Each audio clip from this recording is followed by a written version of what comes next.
আমরা যাচ্ছি মুফতি বদরুল হুদা, আপনি যদি আমাদেরকে জানাতেন কি কি কাজ করলে আমরা প্রতিবেশীর হকগুলো যথার্থভাবে আদায় করতে পারি। আলহামদুলিল্লাহ, ওয়াসসালাতু ওয়াসসালামু আলা রাসূলিল্লাহ, আম্মা বাদ। অত্যন্ত চমৎকার এবং গুরুত্বপূর্ণ একটা বিষয় যে প্রতিবেশীর হক। আল্লাহ রাব্বুল আলামিন কুরআনুল কারীমের মধ্যে বলেছেন, ওয়া আতি যাল কুরবা হাক্কাহ। যারা নিকটতম ব্যক্তিরা আছে তাদের হক আদায় করা। নিকটতম ব্যক্তি এটা দুইভাবে হতে পারে, একটা হলো আত্মীয়তার দিক থেকে নিকটতম, আর একটা হলো অবস্থানের দিক থেকে নিকটতম। যারা আমাদের প্রতিবেশী, আমাদের আশপাশে যারা বসবাস করছেন, তাদেরকে নিয়ে আমাদের জীবন, আমাদের পথ চলা।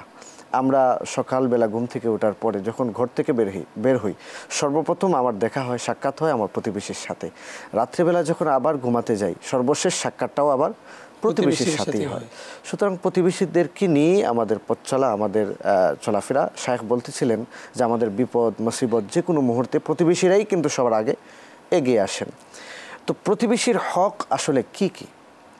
প্রথমত হলো, আমি কিভাবে আছি এটা আমি যেভাবে দেখছি, আমার প্রতিবেশী কিভাবে বসবাস করছে, তার জীবন কিভাবে কাটছে, এটা ঠিক ততটুকু গুরুত্ব দিয়ে আমাদেরকে দেখতে হবে। আমি থাকলাম পাঁচতলায়, প্রতিবেশী গাছতলায় খেয়ে অথবা না খেয়ে থাকলো, আমি কোনোদিন তাকে জিজ্ঞেসও করলাম না, আমি কিন্তু প্রতিবেশীর হক আদায় করতে পারি নাই।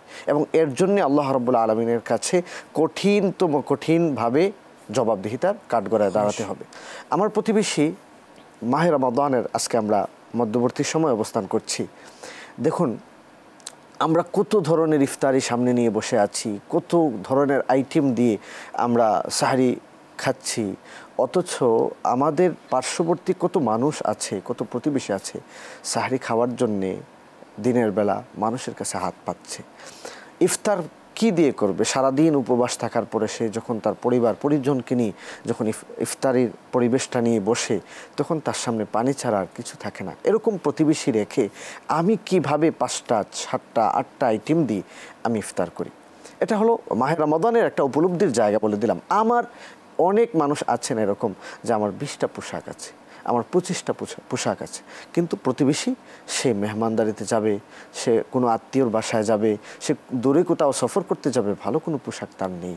এই জবাবদিহিতাও কিন্তু আমার পক্ষ থেকে করতে হবে। জি মোহতারাম, আপনাকে ধন্যবাদ।